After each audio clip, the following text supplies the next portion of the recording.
মুহতারাম হাজিরিন, কথা লম্বা নয়। আমি তোমাদেরকে আল্লাহর কোরআনের দুইটা বিধানের কথা বললাম। সরকারের দায়িত্ব হলো নামাজ কায়েম করা। নামাজ কায়েম করা মানে হলো শুধুমাত্র মুসল্লি দিয়ে মসজিদ ভরা নয়। নামাজ কায়েম করার অর্থ হলো একদিকে যেমনি ভাবে মসজিদগুলো মুসল্লি দিয়ে ভরবে, ঘরগুলোতে মানুষ নামাজ কায়েম করবে। নামাজ কায়েম করার অর্থ হলো দুর্নীতিমুক্ত সমাজ গড়া। নামাজ কায়েম করার অর্থ হলো নীতিবান সরকারি আমলা কর্মকর্তা দিয়ে সমাজ পরিচালনা করা।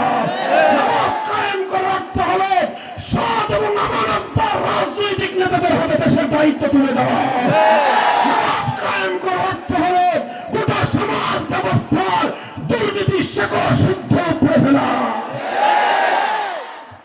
এই জন্য আমরা বলি আল্লাহর কোরআন এই জন্যই সর্বপ্রথম নামাজের কথা বলেছেন। যেই সমাজ এবং যেই রাষ্ট্র এবং যেই সমাজ এইভাবে আল্লাহর কোরআন যেই গুরুত্ব দিয়ে নামাজের কথা বলেছে, ইসলাম যেই গুরুত্ব দিয়ে নামাজের কথা বলেছে, কোন সমাজ এবং রাষ্ট্র যদি সেই গুরুত্ব দিয়ে নামাজ বাস্তবায়ন করে, সেই সমাজ এবং রাষ্ট্রে দুর্নীতি বলতে কিছুই থাকতে পারে না। আমার দেশে আর কিছু লাগবে না। আমার দেশের মানুষ যেইভাবে পরিশ্রম করে, সাধারণ মানুষ যদি শুধু তাদের টাকাগুলো চুরি না হতো, এই দেশ আরো 30 বছর আগে সিঙ্গাপুরকে ফেল করত। শুধু একটাই অভাব, আমাদের দেশের মানুষ মেহনতি, মেধাবী, তারা চমৎকার ইন্টেলিজেন্স তাদের আছে। সারা দুনিয়াকে তাক লাগায় দিয়ে সারা দুনিয়া থেকে অর্থ সম্পদ এখানে জমা করে দেশ জাতি উন্নত হতে পারত। কিন্তু এই নীতিহীন দুর্নীতিবাজ চোর বাটপার রাজনীতি নির্ভর, চোর চুরি আর বাটপারি রাজনীতি নির্ভর দুর্নীতিবাজ আমলা আর কালো টাকার শিল্পপতিদের জ্বালায় মানুষের মেহনত ফসল ঘরে তোলা যায় না। যাকাত ভিত্তিক অর্থ ব্যবস্থা কায়েম না করে ধনীর সম্পদ দিয়ে গরিবের উপকার হবে সেই সিস্টেম পাল্টায় দিয়ে দুর্নীতির এই যে পুঁজিবাদী সমাজ ব্যবস্থার অর্থ ব্যবস্থা বাংলাদেশে বাস্তবায়িত হয়েছে, এখানে গরিবের টাকা দিয়ে ধনী মৌজ মারে, গরিবের টাকা দিয়ে ধনীরা আরামায়েশ করে, গরিবের টাকা লুটপাট করে নিয়ে যায়। বাংলাদেশে একটা কথা আছে, কথাটা শুনতে খারাপ লাগে, গরিবের বউ সবার ভাবি। কথা আছে, খুব বাজে মিনিং, এটার খুব বাজে অর্থ। ঠিক বাংলাদেশে গরিবের বউ সবার ভাবি না হলেও গরিবের টাকা এটাই হলো ধনীর লুটপাটের হাতিয়ার। দুঃখ লাগে, কষ্ট লাগে রে ভাই। আর আমাদেরকে 2 দিন পরে পরে উন্নয়নের গল্প শোনায়। কি শোনায়? বলে বাংলাদেশ নাকি উন্নয়নের রোল মডেল। উন্নয়নের রোল মডেল বিগত আমলে ছিল না। ইভেন এমনকি বিগত 1.5 বছর ধরে ইন্টারিম গভর্নমেন্টের আমলে এই সময় বাংলাদেশ উন্নয়নের কোন রোল মডেল হয় নাই। এখনো ওই একই সিস্টেম চলতেছে। এই সিস্টেমটা পরিবর্তন করা খুব সহজ বিষয় না, এটা অনেক সাধনার একটা বিষয়। বড় ধরনের আমূল রাষ্ট্রীয় ব্যবস্থাপনায় পরিবর্তন আনার ব্যাপার, এটা অন্তর্বর্তীকালীন সরকারের পক্ষে এটা সম্ভবও ছিল না। কিন্তু বাস্তব কথা হলো বাংলাদেশ আসলে আদতে উন্নয়নের কোন রোল মডেলই না। বাংলাদেশ শুধু একটা জিনিসের রোল মডেল হয়েছে আজকে পৃথিবীতে, ভালো ভালো একটা জিনিসের, আমি পরে বলতেছি সেটা।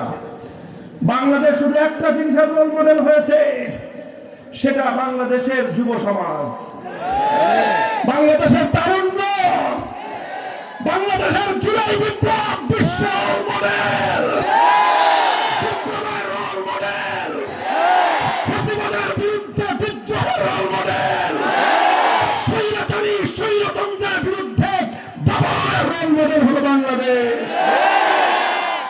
বাংলাদেশ আর কোন বিষয়ে রোল মডেল হতে পারে নাই। যুব সমাজ দেখিয়ে দিয়েছে বিশ্ব দরবারে বাংলাদেশকে কিভাবে রোল মডেল বানাতে হয়। বাংলাদেশের জুলাই বিপ্লবের পর এই জুলাই বিপ্লবের প্রভাব বিভিন্ন দেশে গিয়ে পড়েছে। যে সকল দেশ আমাদের দেশ থেকে অনেক উন্নত, অর্থনৈতিক দিক থেকে উন্নত, রাষ্ট্রের পরিধির দিক থেকে অনেক শক্তিশালী, অ্যাটমিক পাওয়ারের দেশ, বাংলাদেশের জুলাই বিপ্লব থেকে বিভিন্ন দেশের যুব সমাজ শিক্ষা গ্রহণ করেছে। সেই দেশীয় দুর্নীতিবাজ, চোর, বাটপার, স্বৈরাচারী ফ্যাসিবাদী শক্তির বিরুদ্ধে কিভাবে বিপ্লব করতে হয়, কিভাবে স্লোগান তুলতে হয়, বাংলাদেশের যুব সমাজ থেকে পৃথিবীর অনেক দেশ শিক্ষা গ্রহণ করেছে। বাংলাদেশ হলো ফ্যাসিবাদ বিরোধী আন্দোলনের রোল মডেল। বাংলাদেশ হলো যুব সমাজের বিপ্লবের রোল মডেল। হে যুব সমাজ, হে আমার তারুণ্য ছাত্র সমাজ, 2024 সালে যে বিপ্লবের মাধ্যমে সারা দুনিয়ার সামনে তোমরা আমার বাংলাদেশের ভাব মর্যাদা সমুন্নত করেছো, সারা দুনিয়ার সামনে বিপ্লব এবং অভ্যুত্থানের রোল মডেল হিসেবে বাংলাদেশকে সাব্যস্ত করেছো। এই বাংলাদেশে আরেকটা বিপ্লব করতে হবে। সেই বিপ্লব শুধু স্বৈরতন্ত্রের বিরুদ্ধে নয়, সেই বিপ্লব শুধু ফ্যাসিবাদের বিরুদ্ধে নয়, সেই বিপ্লব হবে মানব রচিত সমস্ত শোষণের হাতিয়ারের বিরুদ্ধে। সেই বিপ্লব হবে আল্লাহর জমিনে ইনসাফ কায়েমের বিপ্লব। সেই বিপ্লব হবে সমাজ থেকে বৈষম্য দূর করে আল কোরআনের সমাজ গড়ার বিপ্লব।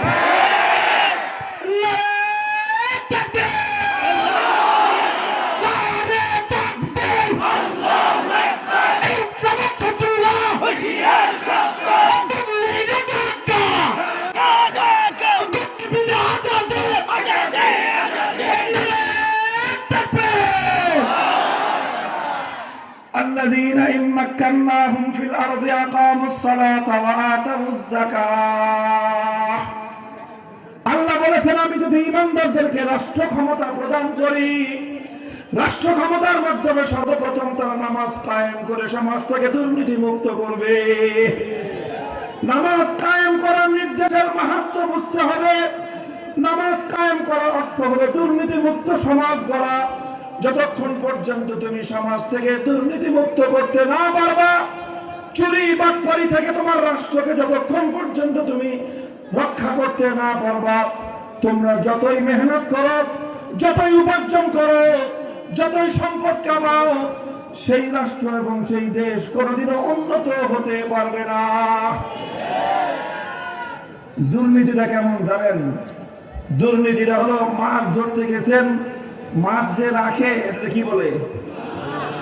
ডুলা বলে আপনার দেশে, কোন দেশে বলে কলই। তো যাই হোক, তো ওই যে ডুলা আছে, ডুলার মধ্যে যদি এত বড় একটা সাদা থাকে, আর আপনি মাছ মারতেছেন ডুলার মধ্যে রাখতেছেন, মাছ মারতেছেন ডুলার মধ্যে রাখতেছেন, দিন শেষে মাছ কি পরিমাণ পাবেন? যতই মাছ মারো তুমি বান্দা, তোমার ডুলার মধ্যে যদি সাদা থাকে, সারাদিন কষ্ট করে মাছ মারবা, সন্ধ্যাবেলা একটা মাছও পাইবা না। দুর্নীতি হলো রাষ্ট্রের ডুলার নিচে সাদা।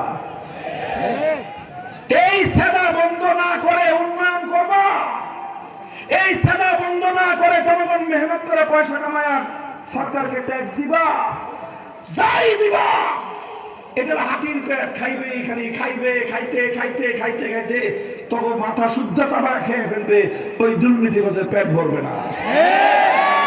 কারণ ডুলার নিচ দিয়ে সাদা থাকলে যতই দাও, ওই ডুলার পেট কোনোদিন ভরবে না, ওই ডুলা দিয়ে মাছ দিয়ে কোনোদিন ভরবে না। তদ্রুপ এই জন্য আল্লাহর কোরআন বলেছে, আকামুস সালাত, নামাজ কায়েম করার অর্থই হলো দুর্নীতিমুক্ত সমাজ গড়া। নামাজ কায়েম করার অর্থ হলো দুর্নীতিমুক্ত প্রশাসন গড়া।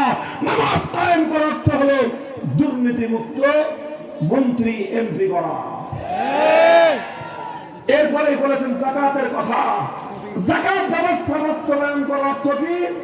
যাকাত ব্যবস্থা বাস্তবায়নের অর্থ হলো গরিবের টাকা দিয়ে ধনী মৌজ মারবে তা নয়, বরং ধনীর টাকা দিয়ে গরিবের প্রয়োজন পূরণ হওয়া, এটার নামই হলো যাকাত।